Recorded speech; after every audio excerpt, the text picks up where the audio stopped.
सर्व शिक्षक बंधूंना नमस्ते. NCTE-नं 23/8/2010 TET जे सेवेत येणार आहेत त्यांच्यासाठी कंपल्सरी केली. महाराष्ट्र शासनानं 13 फेब्रुवारी 2013 पासून आपल्या राज्यामध्ये ही लागू केली आणि सेवेत येणाऱ्यांना TET परीक्षा दिल्याशिवाय सेवेत येता येत नव्हतं. पण नुकताच 1 सप्टेंबर 2025 ला सर्वोच्च न्यायालयाने निकाल दिला की ज्यामध्ये TET फक्त सेवेत येणाऱ्यांना नसून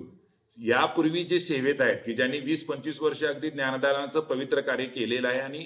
हा महाराष्ट्र पुढे नेण्यासाठी निश्चितच आपलं योगदान दिलंय, त्या सर्वांना सुद्धा TET कंपल्सरी केली आणि नुसती कंपल्शन करून थांबले नाहीत, तर यात जे कोण नापास होतील त्यांना लगेच नोकरीवरून काढून टाकावं अशा प्रकारचं सुद्धा निकाल त्यामध्ये देण्यात आला आणि फक्त ज्यांची सेवा 5 वर्ष राहिलेली आहे त्यांनाच फक्त सूट देण्यात आली. खरं तर 2022चा सर्वोच्च न्यायालयाचा एक निकाल आहे की ज्यामध्ये सर्वोच्च न्यायालयानंच असं म्हटलेलं आहे की एखादा कर्मचारी सेवेत असताना तो सेवेत आहे तर त्याला अशी एखादी परीक्षा किंवा असं एखाद्या कारणानं काढून टाकता येणार नाही. त्याचबरोबर सेवा शर्तीमध्ये सुद्धा असं म्हटलेलं आहे की या एखादा कर्मचारी सेवेत असताना अशा काही परीक्षा वगैरे घेऊन त्यांना कमी करता येणार नाही. पण सर्वोच्च न्यायालयानं असा निकाल दिलेला आहे आणि जरी एखादा कर्मचारी 5 वर्ष त्याची राहिलेली असली तरी त्याला त्या कर्मचाऱ्यांना जर प्रमोशन हवं असेल तर त्यांना सुद्धा ती परीक्षा पास होणं कंपल्शन सर्वोच्च न्यायालयानं केलं आहे. आता शिक्षक समिती म्हणून आम्ही माननीय न्यायाधीश, माननीय खासदार, माननीय मंत्री सो, माननीय आमदार सो यांना भेटून की ज्या निकालामध्येच 217चं जे एक मुद्दा आहे या 217 नंबरच्या सर्वोच्च न्यायालयाच्या निकालामधल्या ज्या मुद्द्यामध्ये असं स्पष्ट म्हटलं आहे की एखाद्या वेळी या TET-ला बसलेल्या परीक्षांमध्ये जर निकाल वेगळा लागला, शिक्षकांचं नापास होण्याचं प्रमाण जास्त झालं किंवा शासनाला या सर्व शिक्षकांना रिलीफ देण्याचा अधिकार सर्वोच्च न्यायालयानं सुद्धा त्या राज्य शासनाला दिलेला आहे. कारण संपूर्ण भारतभरचा गोंधळ आहे आणि म्हणून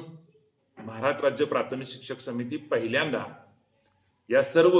न्यायाधीश साहेब, खासदार सो, आमदार, मंत्री सो यांना भेटून सेवा शर्ती, त्याचबरोबर महाराष्ट्रामध्ये 13 फेब्रुवारी 2013 पासून TET लागू झाली आहे त्यामुळे आम्ही TET पास नाही हे सांगून आणि सर्वोच्च न्यायालयामधला जो 217 नंबरचा मुद्दा आहे तो या सर्व महोदयांना सांगून तुम्हा आम्हाला जे आपण खरं तर निवड मंडळाची परीक्षा पास होऊन या सेवेत आलो आहोत त्या सर्वांना 2013 पूर्वीच्या सर्व शिक्षकांना TET मधून सूट देण्यात यावी, त्यांना रिलॅक्सेशन देण्यात यावं अशा प्रकारचं पत्रक राज्य शासनानं काढावं यासाठी शिक्षक समिती निश्चित प्रयत्न करणार आहे. त्यामुळे शिक्षकाने घाबरू नये, ज्ञानदानाचं पवित्र कार्य करत राहावं आणि यातूनही जर आपल्याला यश आलं नाही तर आपल्याला खरं तर हा प्रश्न 2027 ला निर्माण होणार आहे आणि म्हणून यातून आपल्याला यश नाही आलं तर निश्चित शिक्षक समिती आपल्या सर्वांच्या सहकार्यानं सर्वोच्च न्यायालयामध्ये जाणार आहे. त्यामुळं न घाबरता, न गोंधळून जाता आपलं ज्ञानदानाचं कार्य करत राहावं आणि संघटनांच्यावरती विश्वास आपण सर्वांनी ठेवावा. निश्चित यातून मार्ग काढला जाईल असे अभिवचन शिक्षक समितीच्या वतीने आपणास देतो आणि थांबतो. धन्यवाद.